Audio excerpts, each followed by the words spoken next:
Welcome to Fandom of the Opera, Paradox Opera's new podcast where we talk about opera, fandom, and everything in between.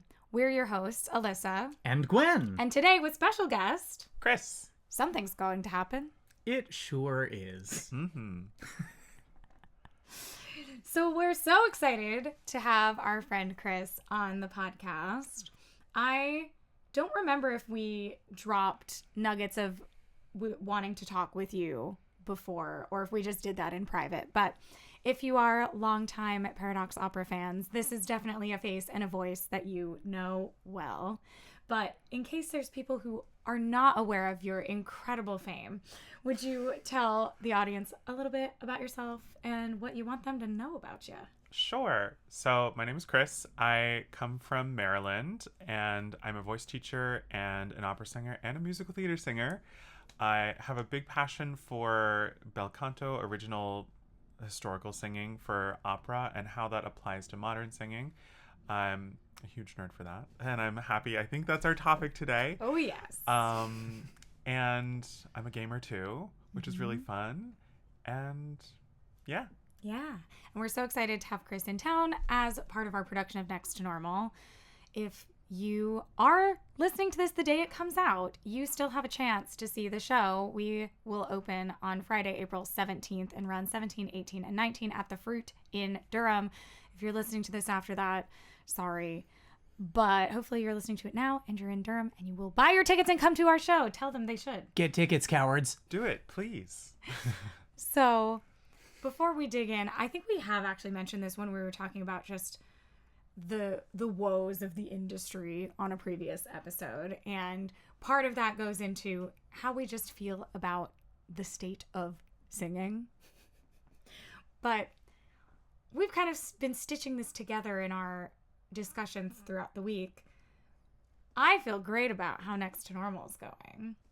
So do y'all want to share some thoughts on that as we then dovetail into the rest of it? I think it's really exciting what we're doing. And Alissa brings something really special with Paradox Opera, inviting both trained musical theater singers and trained opera singers who understand the art of shifting styles, but still using the same technique. And it allows us to go from opera to art song to pop music to pop rock. And it's really incredible. Now, hold on there.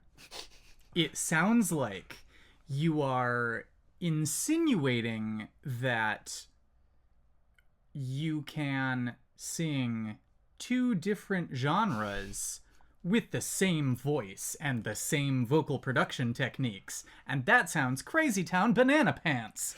Would you care to elaborate? I would love to elaborate. Please do. So the way I view the voice is there's a technique that you build with your teacher to find efficient, clear use of the voice. And on top of that, it's a comprehension of style.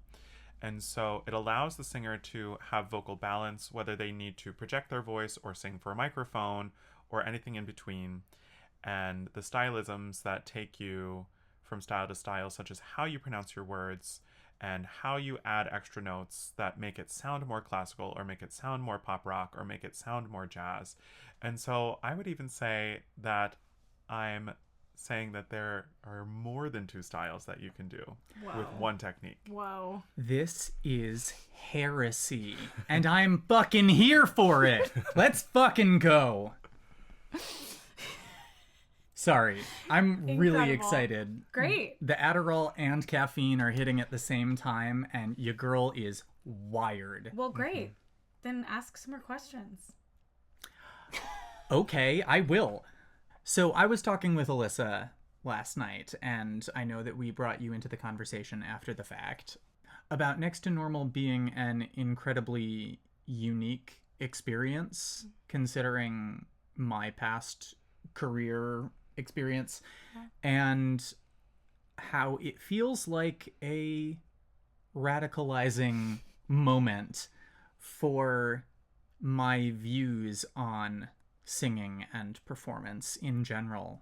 How do you feel about singing with amplification, like in a smaller space, versus singing without amplification in a like massive opera hall, i.e. the currently accepted correct way to do opera? Sure. This is a very good question. And I've given a lot of thought to it because I've learned that operas are often over orchestrated and opera houses are extremely large, which places a huge risk on singers' voices where they have to overproduce what is more than beautiful, more than in the standard of bel canto, meaning beautiful singing.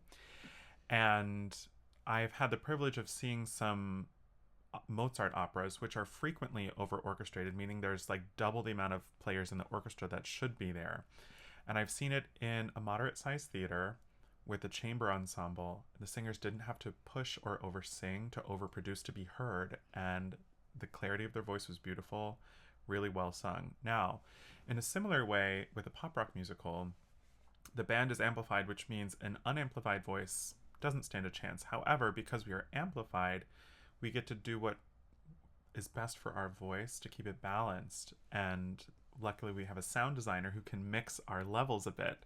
And so we're very assured that we can sing what's correct and healthy for our voices and know and trust that the outcome is going to be really well balanced and really well received. So there's never going to be an issue of worry about, am I being heard? Am I loud enough? Yeah. I want to come back half a thought about the Mozart orchestras being too big, which, correct me if I'm wrong, that is not Mozart's fault. That is contemporary production's fault.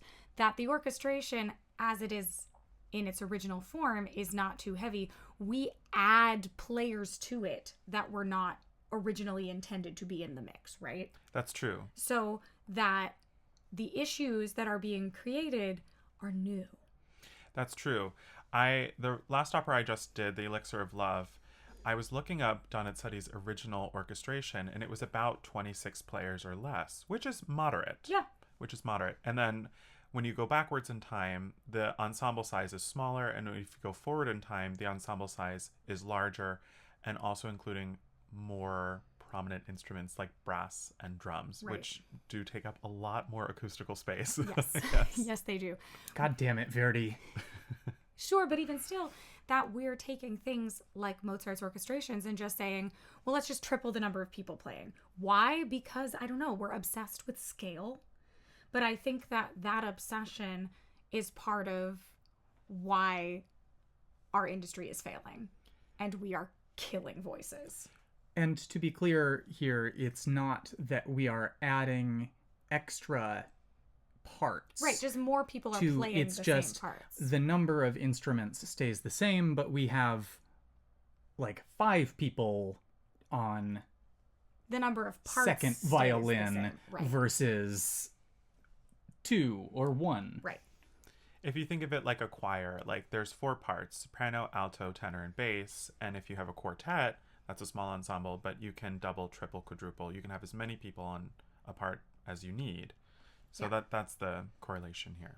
And as opera has evolved into today, and in America in particular, the houses are getting bigger. The orchestras are getting bigger, even taking things that weren't previously like that and just expanding it to a point that we think is bad.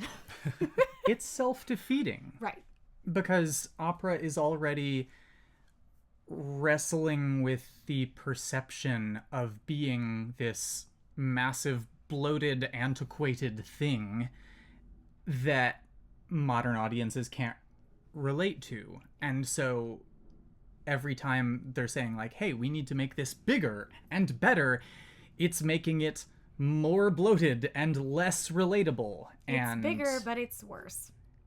Yeah. And it's more expensive to produce, which only exacerbates the financial condition of a lot of these arts institutions, who are, a lot of them, in the fucking hole for a lot of money, because making art is expensive. Yeah. There's a few things that come to mind with this as well. Over time, there was such a huge priority around building architecture that was beautiful visually, but also sonically. Acoustically sound, yeah. Yes, it amplified voices in a different way. So, for example, if you've ever walked in a really big cathedral, you know that the sound in a cathedral is really incredible, and you can hear things echo for a long time. Or if you've ever heard choral music or even solo music in there, you know that the reverb is very long and it really highlights the voice beautifully. That was on purpose. It was all by design. Yes. And if we go all the way to the Metropolitan Opera, I think that's the biggest opera house in the world. And it's unreasonable. It is unreasonable in scale.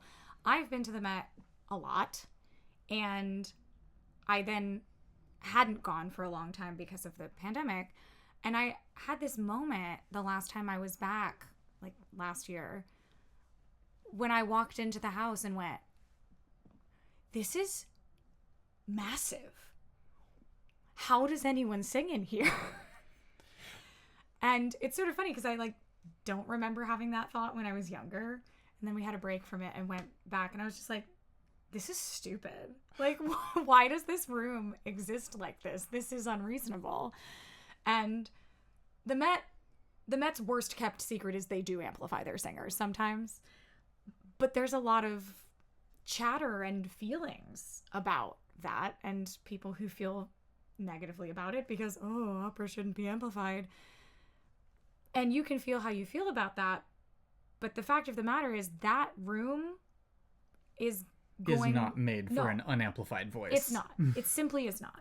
A lot of these larger houses seem to really work well for symphonic work, where you have about 100 players on the stage.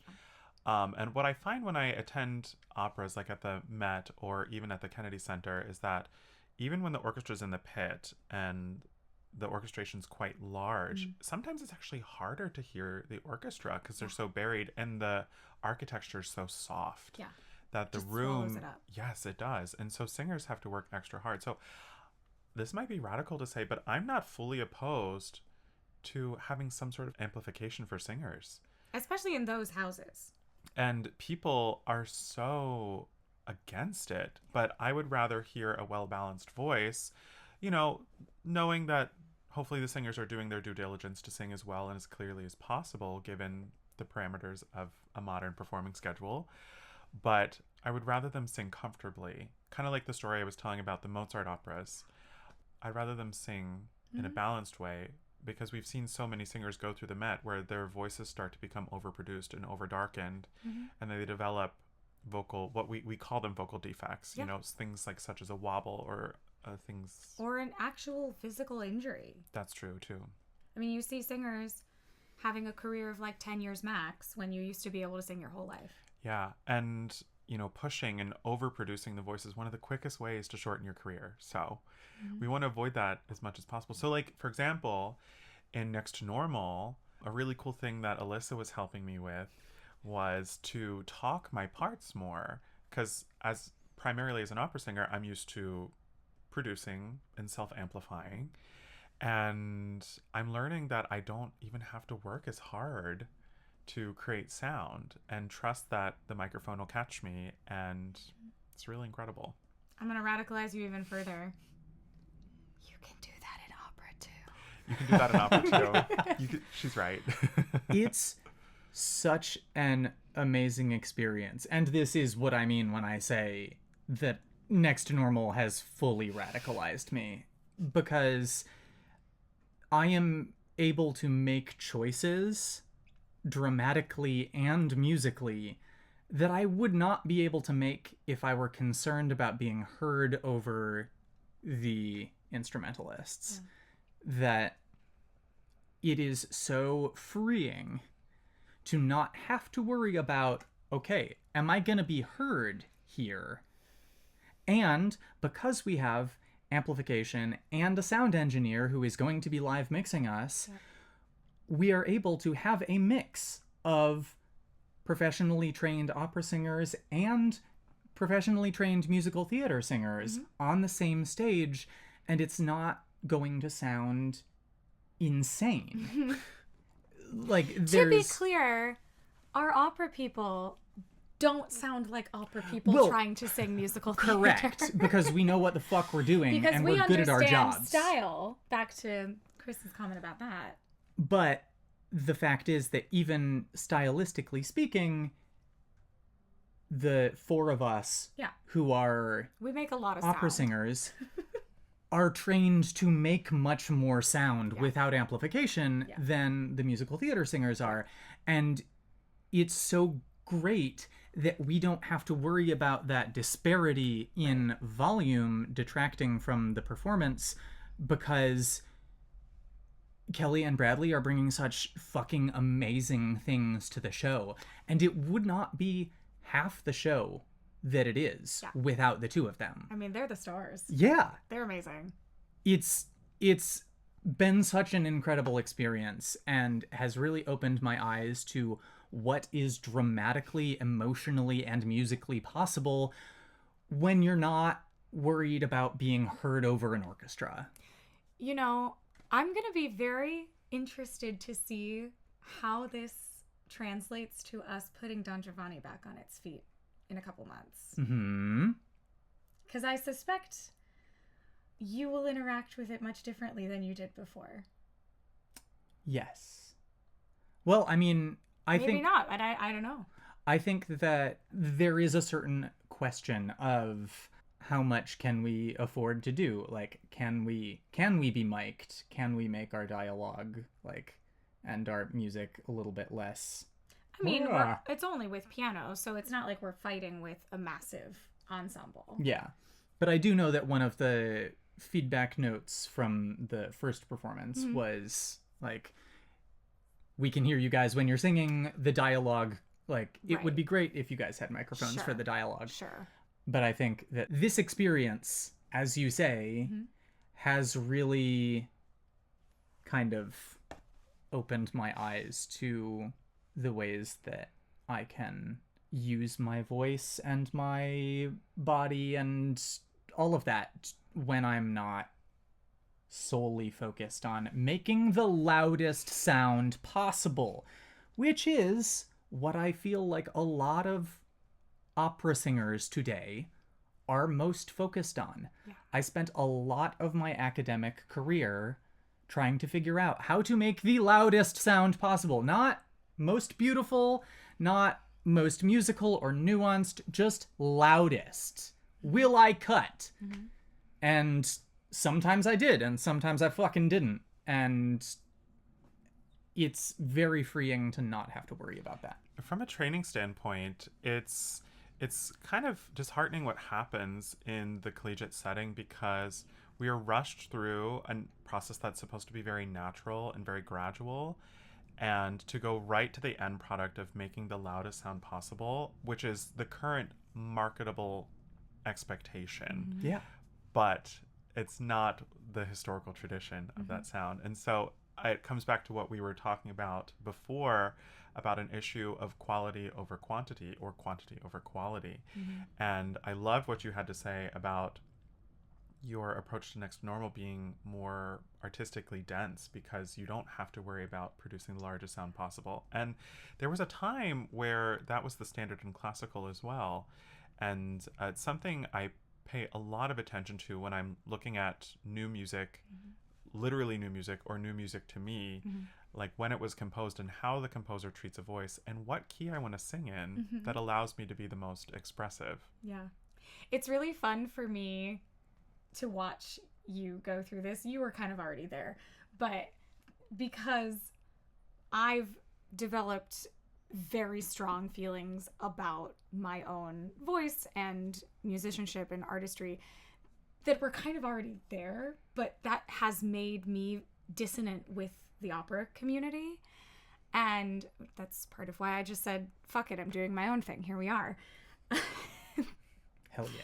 But so anyways, it's fun for me to watch this evolution happen in the space that I've had the privilege to create, because I'm like, yeah, this is it. This is what I'm trying to do. Like, let's go.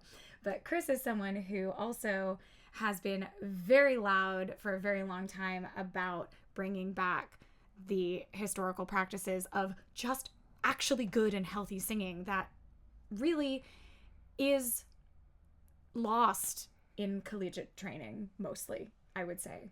Like, there's not a lot of people who are training healthy singing.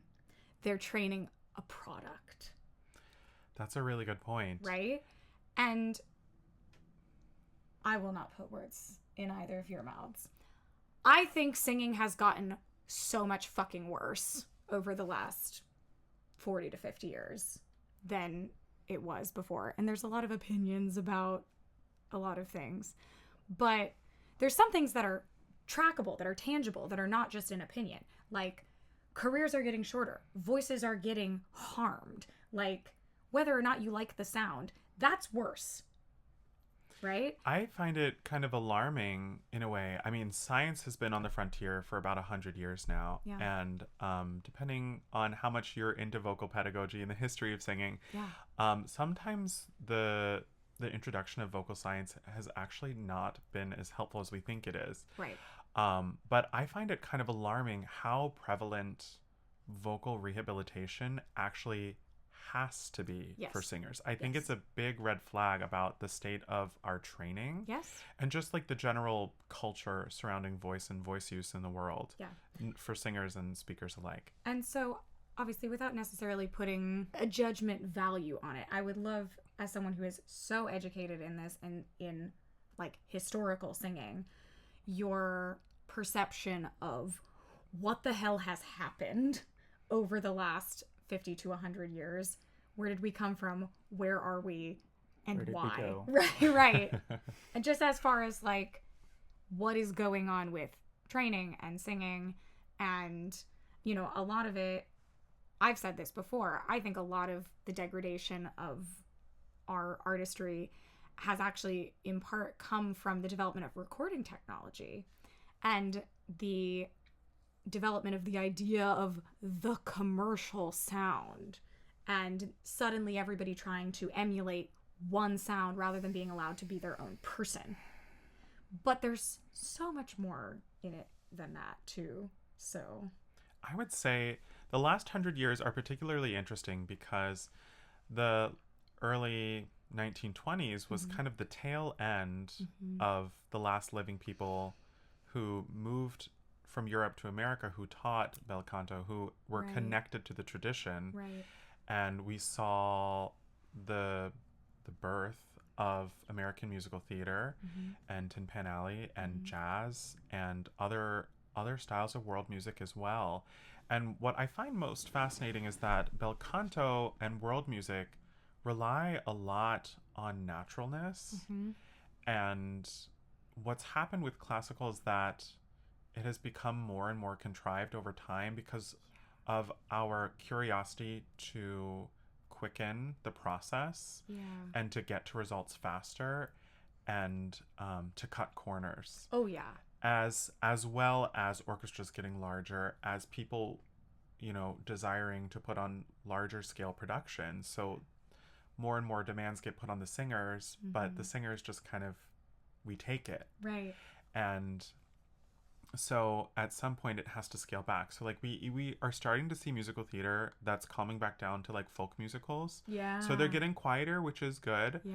And we do see people who try to revive historical vocal techniques, historical orchestral techniques, or, you know, sizing of the orchestras. Absolutely. And so I really do believe, and I have to do this for my own well-being, but I have to believe we're nearing a renaissance of something more historical. And so part of this topic, I wanted to express that I'm not trying to say that bel canto is better, that classical is better, but I would want the world to know, like, bel canto was always rooted in what was natural for the voice, and we can observe that globally. Yeah. In many styles of all styles of music. Yeah. And that's what I have to say. I mean, I think it's important to, so a lot of our listeners are not classically trained music people. So for the folks who don't know, give us your like 60-second elevator pitch on what is bel canto for those who don't know. Sure. Thank you. So if I had to explain bel canto in 60 seconds, I would say first and foremost, it is a natural emission of sound from your body that is steady and rooted in clear vowels. Really, that's the bulk of it. And then after that, it's allowing the voice to move through. We have two registers. We have the chest register and the upper register, sometimes called the head voice or the falsetto, and allowing the voice to naturally go between them. And so all of it is letting the voice be as natural as possible. So letting the resonance be as free as possible, letting the vowels be as clear as possible, and the voice being as steady as possible. But going a little bit further, the point of bel canto and bel canto style singing was to touch people's hearts and to delight people's ears. And part of what we've observed over many hundreds of years is that the things that tend to be the most delightful or pleasing to people's ears are the things that sound the most natural.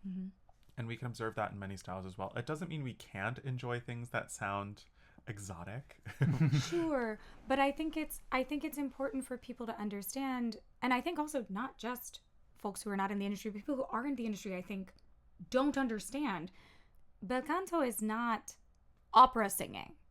It is a school of thought and technique and training of the voice in a natural way, and that can translate across so many styles. And understanding style is different than understanding the actual use of your voice. I agree. I always tell people that bel canto is the classical era understanding of vocal training and not the classical style of singing. Yes. Now, they are more compatible, but... Sure. Yeah. But I think, I don't know if this is a hot take, but we know that I'm steaming on here all the time. All the time. But I think that a huge problem with opera right now, and the reason that people think that they don't like opera, is because we have lost the honesty in the voice. And it is all facade. And it is all manufactured. It is not natural. And opera singing absolutely can be natural. But we're teaching this crazy technique to fill these unreasonably large houses. And people have lots of different opinions about the artifice of it all. But I have had a lot of experiences personally of people thinking that they don't like opera, and then me dragging them to a show of mine, and I don't do that. So much of what I value in the work that I do and that I've worked very hard for is to remove that mask of artifice and have the work that I do be honest and natural. And folks come to my show and they're like, what's different? Wait, I loved this. And I'm like, it's that. Honestly, at its core, I think art is about connecting with other people. Yeah. Art has a viewpoint, and you don't always have to agree with the viewpoint, but you have to engage with it in order to really decide whether or not you like it. And the problem with all of these layers of artifice is that it makes it harder to engage. Right. People are not connecting with the work. And it is this sort of putting things on a pedestal or putting things behind sheets of glass so they cannot be touched or affected in any way, that in order to preserve the art form that we love, a lot of people have decided that it should never change. Right. And they have this very particular idea of what opera is supposed to be, and anything that doesn't live up to that idea of what opera should be is discarded. And the thing is that, like, behind the glass, it is changing. Yeah. It is deteriorating. Right. It's becoming less vibrant and less alive, and these attempts to preserve it in its kind of ideal platonic glory are actually fucking killing it, because it's making it distant. It's taking it away from the people. You can't have successful art if no one can engage with it. I mean, I come back to this all the time. Y'all are probably tired of me saying it, but I don't think I've said it on here before. Barbara Cook has this fabulous masterclass where she just says that, basically. And she's working with these young opera singers from Juilliard, trying to teach them how to sing Irving Berlin. God bless. And it is a slaughter. But she is so loving and caring, but she, I mean, eviscerates them. But says, and we'll share this in our goodies post, but she says to these young singers, look, I think opera can be the most thrilling and engaging form of singing if it is done well. But these days it rarely is. Mm-hmm. And just the way that she has to tear these layers of mask and artifice away from these poor young singers to try to get them to just be a person and sing like a person. I mean, it's fascinating to watch. And I mean, there's a reason that I adore her. Above everyone else. Yeah. Barbara Cook. My queen. Goat. Yeah. I also want to talk about the culture of music. Yeah. And how that's changed even over the last several decades. Please. And how, like, singers used to be household names, Mm-hmm. and singers used to be viewed as celebrities, right? And not hiding behind companies. Right. Now it's either the company or the work rather than the artist. Yes. Mm-hmm. And then another thing is that most people get their first musical experiences through choir, at least singers in school. Yeah. And so I turn my attention a lot to, like, what is happening in K through 12 or what's happening in college. And even I think the principles of bel canto can still extend to choir. And so, like, I have friends who are choir directors who make their singers not overcover. They make them sing true vowels, their appropriate age. Like, a middle school choir should sound like middle schoolers, not adults. Yes. And like, I just saw a post the other day talking about clarity of choral music and how, like, you can't have these short, teeny tiny consonants. You have to give consonants time, and you have to sing real vowels, and you have to sustain the vowels to make the words make sense. Yeah. I did a clinic for a high school choir a couple of weeks ago, and I'm very conscious of the fact that not all choir directors are there yet.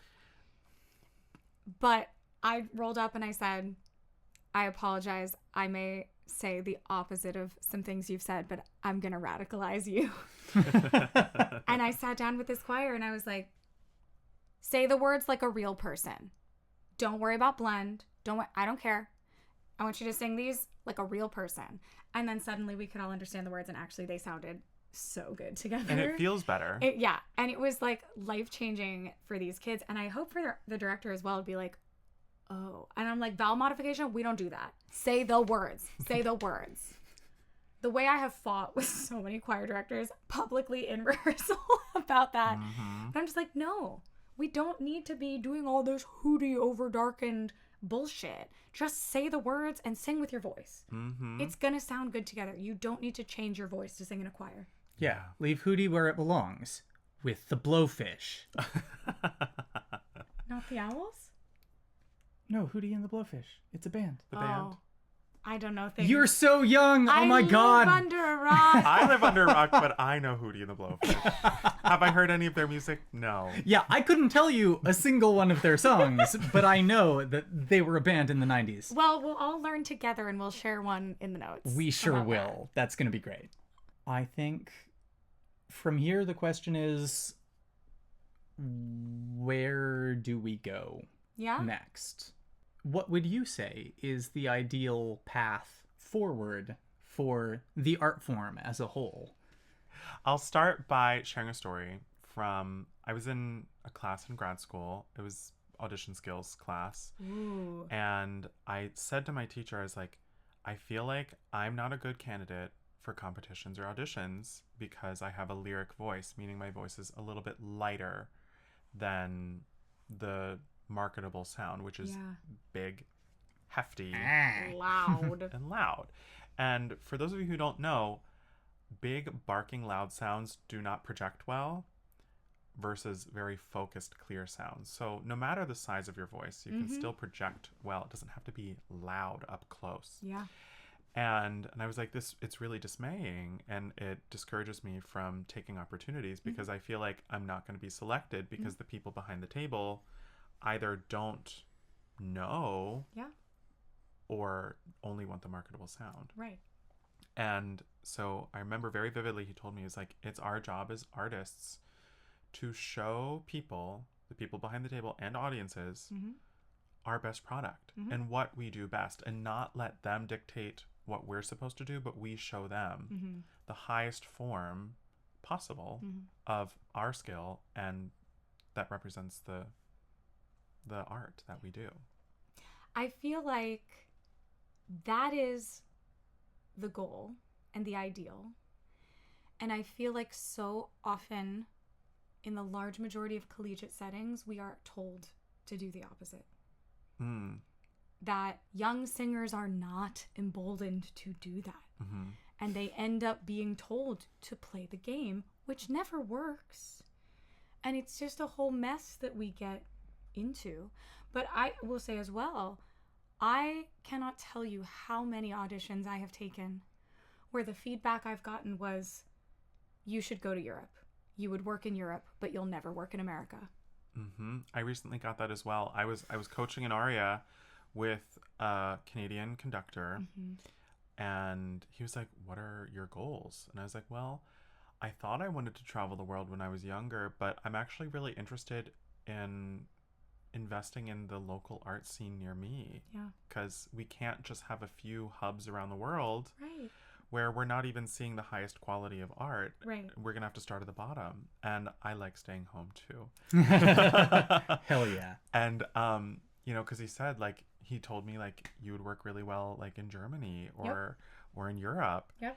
And the advice he left me with was, you have to sing as big as you can get away with to work in America.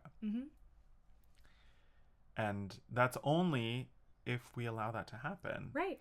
Well, and that's part of why I threw my hands up and said, fine, I'm in charge now. We're going to sing like we would in Europe here in North Carolina, and fuck you. Yeah. You know? Yeah. I don't want people screaming and hurting themselves on my stage. I want people telling stories and singing beautifully and actually connecting with an audience. Right. If someone is going to scream and hurt themselves on stage, it's because the story calls for it. And they won't actually be hurting themselves. Right. It's all a performance. Right. I do scream a little bit in Next to Normal. Yeah.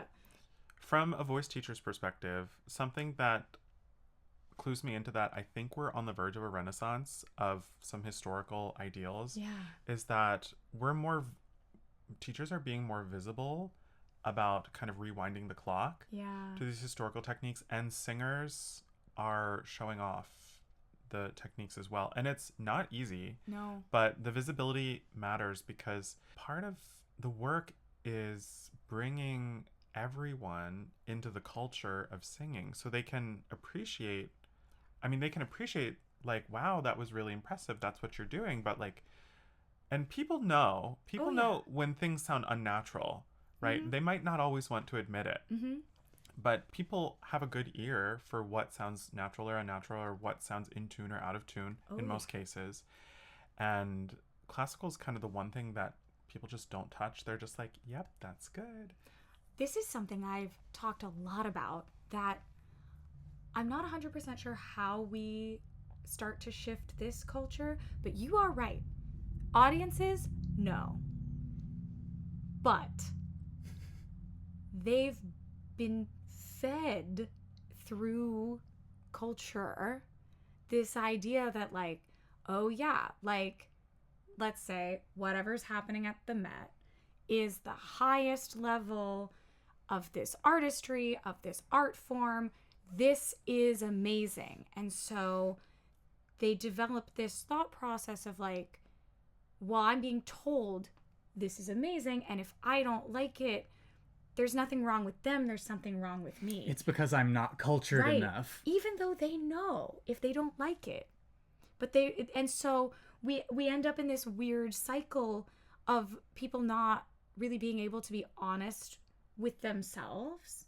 And like, I think there's a lot of awful singing that happens at the Met. I think there's some amazing singing that happens there. But I think, again, as we've talked about, just because of the size of the house and what's happened with the whole culture and industry, I've heard a lot of singing on that stage that physically hurts me. And the average audience goer feels like they can't think that. And so it continues. Well, because how much money did they spend Right. to be there Right. and have this experience? And it's like, if you go to this Michelin star restaurant and you spend a fuck ton of money and you are underwhelmed by the food, then you're just like, Is it me? it's me. Right. It's me, because obviously they know what they're doing. Right. And I clearly don't have a refined enough palate. And, you know, maybe in some cases that might be the case. But I think there's also this idea of things being inherently good or inherently superior to other things. I think people need to be encouraged to trust their instincts and to like what they like. Yes. And if they don't like something, that doesn't mean it's fundamentally bad. Right. But It's okay that it's not for them. Not necessarily for you. But we also have this culture of just like shoving down people's throats, like, this is excellent. And sometimes it's not. Yeah. And so I know that we're not going to solve this on this hour-long podcast, but like, what do we do about that?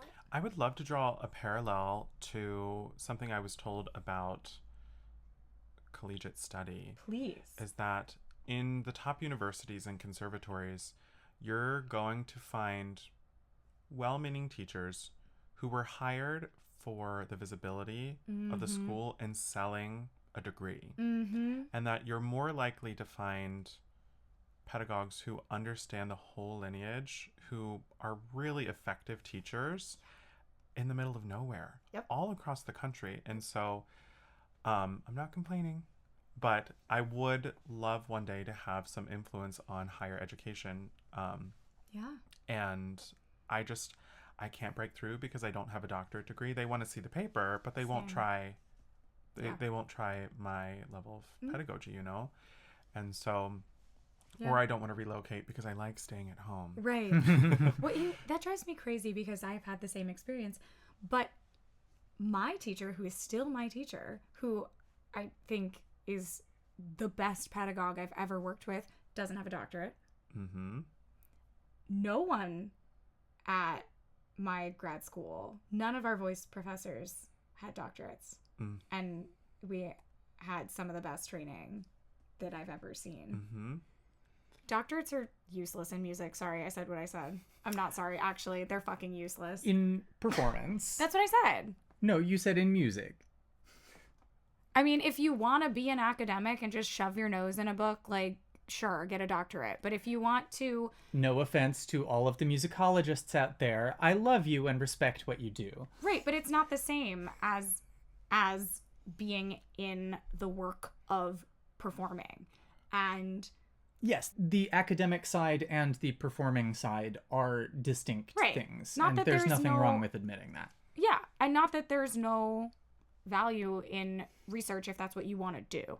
But if you have anything to do with performance and music, I think a doctorate is completely useless. And that experience is so much more beneficial than a piece of paper where you sat for 3 to 5 years doing who knows what. Like, not actually knowing what's going on in the industry, what's going on stages, just doing the damn thing. It frustrates me that all these institutions prefer that piece of paper to actual experience. The going advice I see is, like, if you really want to see teaching or research all the way through, you're going to want to get that final piece of paper. I've had some friends say, like, as performers, having that last degree shows that you didn't get good enough training. Correct. Yes. And it's frowned upon in an audition room. I would love to turn the conversation a little bit to something really interesting. Yeah. Same topic. Where do we go from here? I was having a discussion with my friends about what if we deleted being a young artist and the tiers of singing. And then suddenly it's a game of who sings the best and not who made it to A-level celebrity. Also, who is willing to work for $5 for 80 hours a week. That as well. And so, like, imagine anyone being able to show up at Metropolitan's door, right? And then suddenly, or even if it was a blind audition or not, so there's no sort of favoritism or nepotism or, you know. Gosh, I would love to see opera do blind auditions. Could you imagine? Orchestras do. It's the standard. And I would love to see opera move in that direction. Because here's the thing. That makes it about the quality of singing again. Correct. And I understand that you do need to know that someone can also act, but that's what callbacks are for. You can have a non-blind callback, but I think all the first rounds should be blind. I think that would really be revelational for this industry. Yeah. If all that you have to focus on is the sound that someone's producing, you're not being like, well, how are they dressed?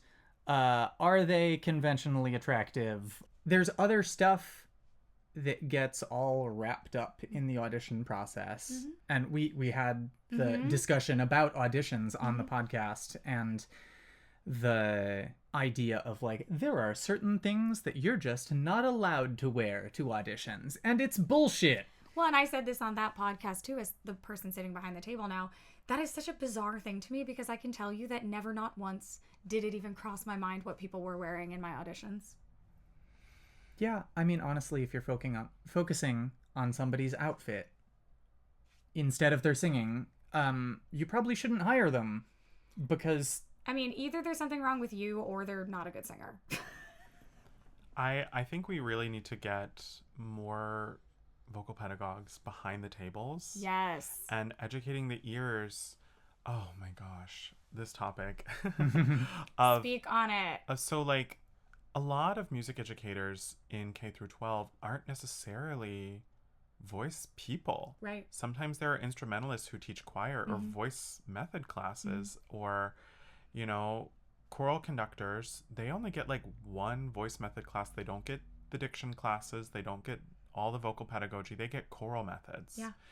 And so and it's no fault of their own, right, but they have to seek out additional education on singing. And so, like, my visibility online is to help share what I know about bel canto. And I've seen, you know, over the past 6 years, a lot of change in a really good way.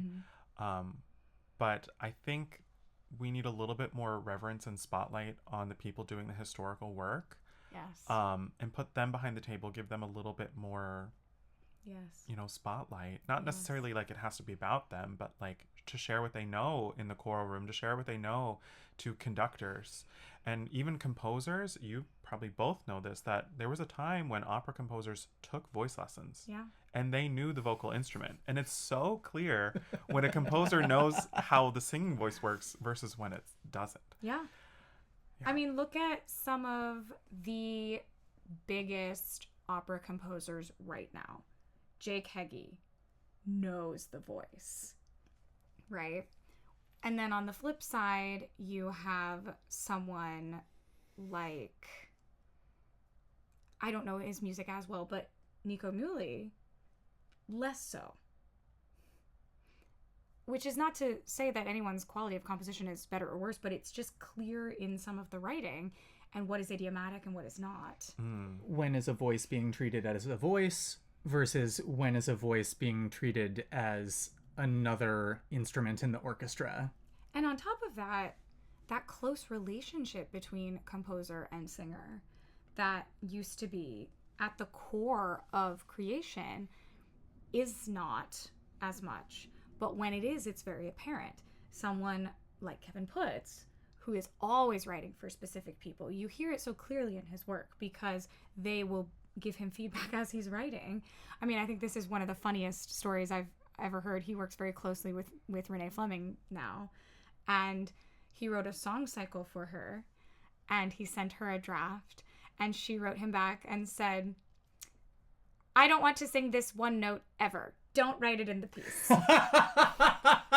And if we're being honest, that's part of the historical precedent for singing. Like, composers wrote for specific singers in mind, would adjust it, even for early Broadway. Like, there was this thing called star vehicle. Like, roles were written for specific people's voices. Yeah. And there was more leniency for adapting work for new singers. Not so much nowadays because of capitalism and different legalities, but... Yeah, I think we should go back. Yeah, I was gonna say earlier, like, not to get all Gwen and Lee Mulligan on this, but really, the villain is capitalism. It always is. It always is. Especially when we're talking about uniquely American challenges in the opera world, it's all about making things bigger. The opera house, the voice, the size of the orchestra, the size of the audience, wah wah. It's just about line goes up. Right. It's about line goes up, and it's not about quality. It is, we're making a product for consumption, and you motherfuckers will consume our product and you will like it whether or not it's good.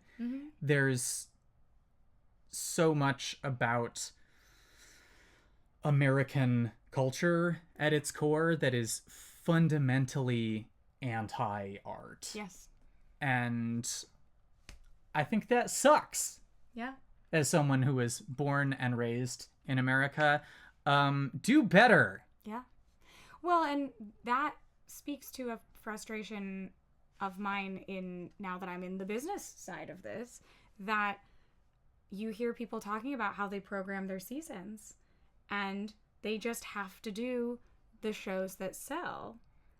I recently learned the ABCs of opera. Yeah. Yeah, which is Aida, La Boheme, and Carmen. And I refuse to do that. I'm like, I'm going to make art and you don't know what it is, and I expect you to come and find out. And it's so hard to do that in this society because that's what we've been trained in as a general nationwide society. Yeah. Standard rep is a prison. Yeah. Also, Aida is obviously a very good opera, but for some reason my brain went, Traviata. Actually, I have the same experience. Yeah, I'm like, what do you ABCs, mean Traviata's not on that list? Because that should be number one. I mean, it is. It's the most performed opera. Hard stop. Next to The Marriage of Figaro. No, Traviata's number one. And I mean, they're up there, but Traviata's number one by like a lot. Yeah, because it's short. It's short. And small cast? No. No? Well, I mean, small cast of actual characters. Yeah. Large ensemble. But it's short and it's got the bangers. This topic reminds me, I mean, first of all, it's really amazing what you do, and creating new work that doesn't exist, that makes a statement, is really cool, and what it's all about. It reminds me of shifting back to musical theater a little bit. Yeah. There's this whole, I guess it's a trend now. It's been ongoing how like baritones don't even fit the musical theater paradigm anymore. Yeah. And so like in early musical theater, or if we go further back, like if we think about Gilbert and Sullivan, they loved baritone. Like an honest middle of the road baritone. They loved sure it. did. There's so many too. You've got the lyrics, you've got the comedic baritone. Like they said, we love them all. Give them all to us.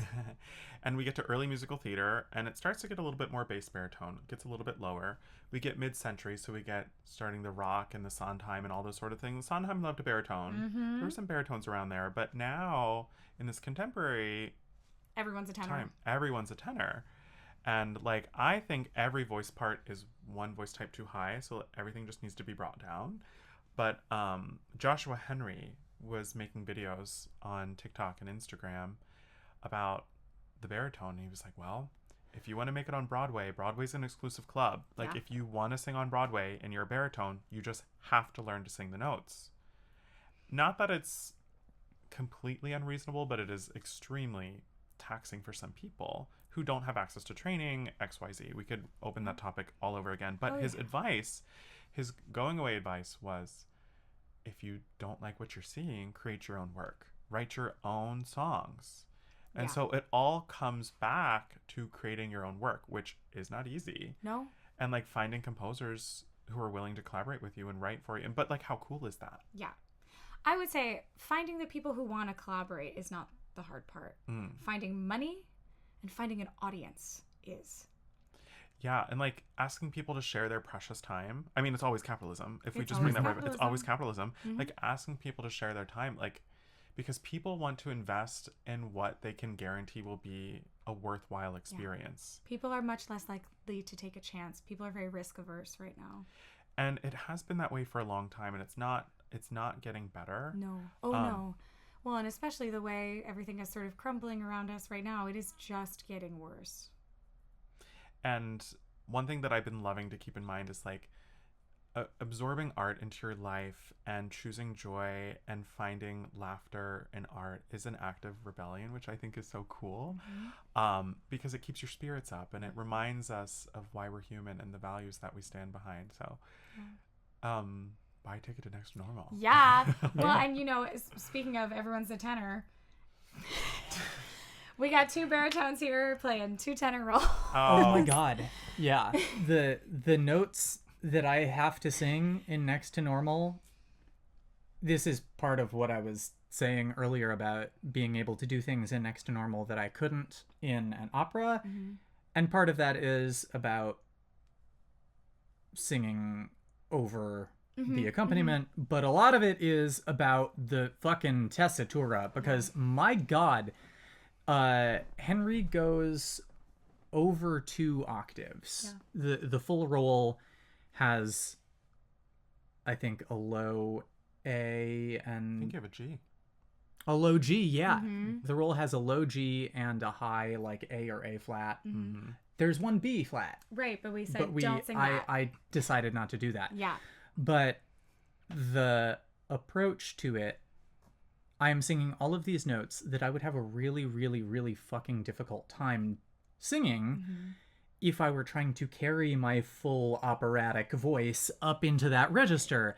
But I'm not. Right. And so all of a sudden, all of this shit just like opens up for me that I'm like, oh my god, I can sing all of this material that I never thought I could before, because I don't actually have to sing it with my full voice like rah. Except that's not your full voice. That's fake. I know. It's fake.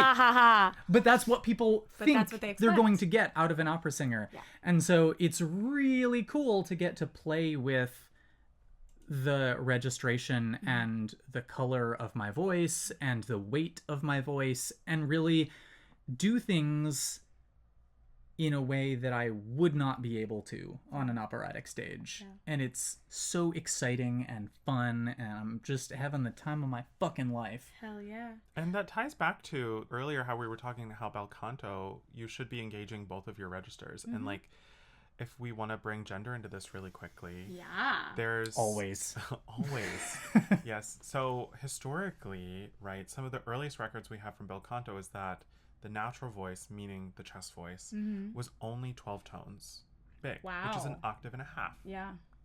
Or a little bit less. And so if we think about whole tones, not semitones. Whole tones. Okay. Oh, okay. Tones. Got it. Yeah. And so we look at the easiest things to sing. It's with the tessitura. That's around an octave to an octave and a third or an octave and a fifth. But most ranges for not even operas really, but musical theater really is 2 octaves. Oh yeah. That's a big for chest voice. Oh yeah. Just chest voice. That's a big demand. Yeah. And tying back to gender, right? Men are exclusively expected to sing in chest voice unless otherwise notated. Yes. Whereas women are given a little bit more flexibility depending on the style era. And so throughout history, people were cutting corners, capitalism.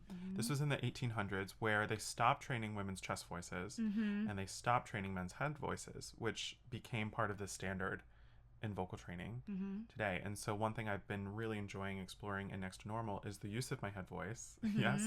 And I'm trying to be more bold to allow myself to do that in opera when it makes sense to. It's especially fun to hear the way that Dylan is playing with it. Yeah. Because he's our real capital He's an T actual tenor. Well, and the role is the highest of all of them in the show. Yeah. But there is so much play where it is noted for this role, for it to be floated or like haunting, or and there's explicit notes of timbre change, and it's really fun to hear the full range of his voice in that high register, but across these different timbres, and how exciting that we have someone who can do that. True. Who you know, did not... Who not only rises to the challenge, but jumps on fucking top of it. Literally. Literally. Yeah. But, you know, that we're so lucky to have him, because he clearly either did actually have that training or just figured it out. But, I mean, everyone in this cast that are tenors and basses know how to use their head voice when we don't teach that. Mm-hmm. And not for nothing, a lot of rock singers enjoy taking classical voice lessons because it helps them acoustically and physiologically to produce the same high intensity sounds. Mm-hmm. But also, in a show with 6 characters, why are 4 of them tenors? It's just, I feel Because like, of woke. I feel like we have, unlike the 4 voice parts in choir, we have kind of 4 tropes in musical theater. We have the head voice soprano. Mm-hmm. We have the legit soprano. the legit soprano. We have the belter of any variation. Correct. And then the tenor. Yeah. And then occasionally a comic role or a bass. Yes. Occasionally. And they're always old. They're always old. Mm-hmm. Yeah. People ask me what my dream role is. I was like, I'm not even old enough to play it, so whatever. What is your dream role? Oh, I like to say I don't think it's been written yet. Oh, Hell I see. yeah. for the young romantic baritone lead, Yeah. you know what I mean? It doesn't exist. Well, we're just gonna have to commission it. I would love that. I have a random thing I can talk about. Great. Derail. We go on Sure. tangents all the time. I'm going to circle back to talking about choir. Hell I'm yeah. going to talk about something that I do to protect my instrument. So, one thing that I find particularly challenging in church choir. Everything, the whole endealment. First of all, singing before 9 a.m., singing in full voice before 9 a.m. is taxing. Should Homophobic. be illegal. And sometimes, you know, music is programmed for really big choirs when you don't have a big choir, or the organ's really loud, or, you know, music that's meant for like the evening, really big singing, but have to sing it in the morning. And something that I do quite frequently is I engage my upper register so much. Like normally, like I was saying, like men are expected to sing to the top of their range in chest voice unless otherwise notated. And I don't want to get too much into the weeds of like voice type and all that stuff, but there's this area of transition called the passaggio, the passage. And the head voice should be beginning to engage at the beginning of that passage. And so I find myself in church choir a lot singing like in the expected feminine style, where I flip between my registers really naturally to get through the music, one, so I can survive at 9 a.m. And 2, I mean, I've trained that register so it sounds full and clear, right? And so like one thing I've advertised online or challenged online was asking choral directors, like, would you let your low voices use head voice? And some people feel either very for or against it. I was like, would you rather hear a struggling voice, or would you rather hear a voice in tune with a clear vowel? That sounds natural. Yeah. Which would you rather have? Also, dear choral composers, why are you writing choral tenor parts that are sitting in the stratosphere? Why? We don't need it. Hot take, that should be head voice anyway. Well, correct. Yeah. But they often just want screaming. It reminds me, I did a coaching for a barbershop quartet once. Fun. Which was such a unique experience. It was so much fun. I wrote group warm-ups for them, and I took them through the warm-ups, and I coached a couple of their tags. It was so, so cool. And for those of you who don't know how barbershop quartets work out, you have tenor, you have lead, you have baritone, you have bass. And so the tenor was singing in full chest voice and kind of having a rough time. And like, God, yeah. That's crazy. Like most barbershop stuff that I can think of offhand has the upper voice singing in like a pretty reinforced falsetto. Yeah, exactly. it's high as fuck. Yeah, think about like Frankie Valli. Like that's all floaty. Yep. That's all floaty. And I'm glad I did my research before I did this coaching, you know, because I was like, you know, you have to sing in your head voice. And I helped him tune it a little bit, and it, you know, like trained his vowels a little bit to be more clear in head voice, and it blended beautifully. And like even barbershop, you know, should sound natural. Yeah. I recently saw a couple videos of like barbershop singers singing with vibrato and just like singing more casually, and it was like so stunning. Like it's really cool when you have that like really reinforced straight tone, like acoustics lining up. Like that's cool, but like also the natural sound is just so warming. It's so lovely to hear. So we keep going back to naturalness in this conversation. Yeah. Well, would you like to give our audience just a little bow to wrap it up? What's, speaking of coming back to naturalness?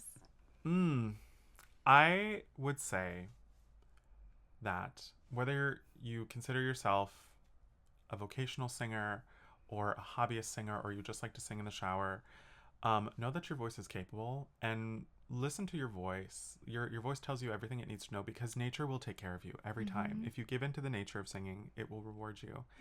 And bring more music into your life as much as you can. Yeah. It's fun. Let it be fun. And I always say this as my sign off in my TikToks. I always say happy singing.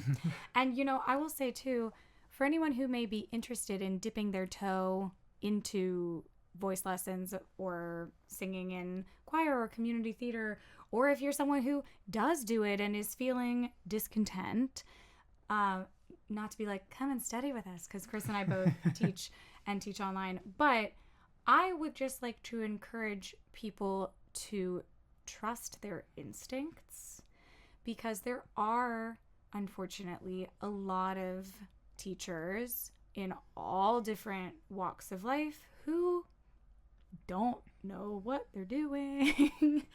And you're in your own body, and you know what feels good and natural and what doesn't. And if you are working with someone and something is pinging, you're allowed to leave. Yeah, I heard this interesting quote the other day that a lot of what happens in a voice lesson is undoing rather than doing. Oh, so much. I pick up so many. I teach a lot of adult students, and some of the things that I find that they've been told either in high school choir, in adult choir, in a voice lesson, I'm just like tearing my hair out, because I'm like, why would anybody tell you that? Why did they do this to you? Oh my gosh. And I'm just having to try to take things away because they just work so hard. And I'm like, why are you working so hard? So moral of the story is find a really nice voice teacher. Yeah. Make them the town celebrity. Yes. Tell everyone about them. Yes. Yes. But really, I mean, I for me, it really boils down to trust your instincts. Even if you're not a professional, you know. And be emboldened to say, no, I don't think that's working for me. Hey, this doesn't feel good. Yes.